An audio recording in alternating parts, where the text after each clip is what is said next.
ഇന്ത്യയിൽ ജെൻസി കലാപം എന്തുകൊണ്ട് നടക്കുന്നില്ല? ഈ ജെൻസി കലാപം ഇന്ത്യയിൽ നടക്കാത്തതിൽ വലിയ വിഷമം രേഖപ്പെടുത്തിയിരിക്കുകയാണ് ഇപ്പോൾ BBC എന്ന് പറയുന്ന മാധ്യമം.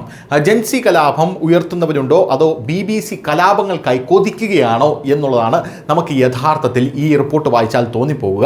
നേപ്പാളിലെ പോലെ ഇന്ത്യയും കത്തണമെന്ന് പാശ്ചാത്യ മാധ്യമങ്ങൾ ആഗ്രഹിക്കുകയാണ് എന്നാണ് ഇന്ത്യൻ മാധ്യമങ്ങൾ ഇത് വായിച്ചിട്ട് പറയുന്നത്. പത്രപ്രവർത്തനത്തിനും മനഃശാസ്ത്രപരമായിട്ടുള്ള യുദ്ധത്തിനും ഇടയിലുള്ള അതിർവരമ്പ് മങ്ങിക്കുന്ന ഒരു ലേഖനം BBC ഇന്ത്യ ഏതാനും മാസങ്ങൾ കൂടുമ്പോൾ പ്രസിദ്ധീകരിച്ചുകൊണ്ടേയിരിക്കുകയാണ്.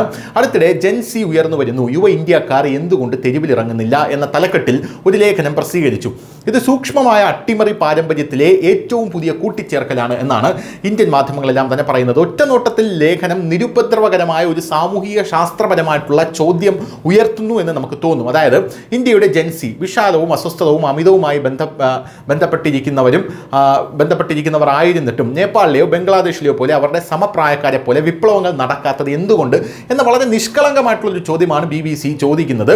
എന്നാൽ ഇതിൻ്റെ ഉപരിതലം വിട്ട് ഇതിൻ്റെ സൂക്ഷ്മമായി ഇതിൻ്റെ അടിത്തട്ടിലേക്കൊന്ന് പോയി പരിശോധിച്ചു കഴിഞ്ഞാൽ ഈ ഉപന്യാസം അല്ലെങ്കിൽ BBC എഴുതിയിരിക്കുന്ന ഈ ഒരു കവലപ്രസംഗം യഥാർത്ഥത്തിൽ ഒരു വിശകലനം പോലെയല്ല നമുക്ക് അനുഭവപ്പെടുക, മറിച്ച് ഒരു പ്രേരണ പോലെയാണ്. അതായത് നിങ്ങൾ എന്തുകൊണ്ട് തെരുവിലിറങ്ങുന്നില്ല, നിങ്ങൾക്ക് തെരുവിലിറങ്ങിക്കൂടെ എന്നുള്ളൊരു പ്രേരണയാണ് യഥാർത്ഥത്തിൽ BBC നൽകുന്നത്. അത്തരത്തിലുള്ള രഹസ്യ അജണ്ടകളൊന്നും BBCക്ക് ഒളിച്ചു കടത്താൻ ഇത് പഴയ ഇന്ത്യയല്ല എന്ന് BBCയെ ഒന്നുകൂടെ ഓർമ്മിപ്പിക്കുകയാണ്.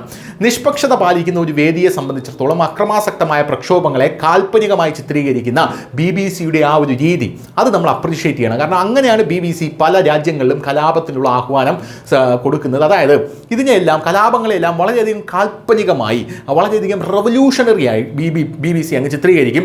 ഇന്ത്യൻ വിദ്യാർത്ഥികൾ ഇതുവരെ തീവയ്പ്പിലേക്കും നശീകരണത്തിലേക്കും ഭരണമാറ്റത്തിലേക്കും നീങ്ങിയിട്ടില്ലാത്തതിൽ ആശ്വാസമല്ല, നിരാശയാണ് അതിൻ്റെ സ്വരത്തിൽ വ്യക്തമാകുന്നത് എന്ന് നമുക്ക് ആ ലേഖനം വായിക്കുമ്പോൾ മനസ്സിലാകും. ദൂരെ നിന്ന് ധാർമ്മിക പ്രസംഗങ്ങൾ നടത്തുന്നതായി ഒരു മുൻ വിഷയത്തെ കുഴപ്പത്തിലാക്കുന്നത് കാണാൻ കൊളോണിയൽ കാലഘട്ടങ്ങളിലെ ഒരു ഹാങ് ഓവർ BBCക്ക് ഇപ്പോഴുമുണ്ട്. അത് മാത്രമല്ല, മറിച്ച് വളരെ ആസൂത്രിതവും പ്രത്യയശാസ്ത്രപരവും ആഴത്തിലുള്ള രാഷ്ട്രീയവും BBC അവിടെ കളിക്കുന്നുണ്ട് എന്നുള്ളതാണ്. സൂക്ഷ്മമായ പ്രക്ഷോഭത്തിലെ ഒരു മാസ്റ്റർ ക്ലാസ് ആണ് BBC ഈ ലേഖനത്തിലൂടെ ഇവിടെയുള്ള ജെൻസി കുട്ടികൾക്ക് നൽകുന്നത് എന്നുള്ളത് മറ്റൊരു കാര്യം. News desk, news India Malayalam.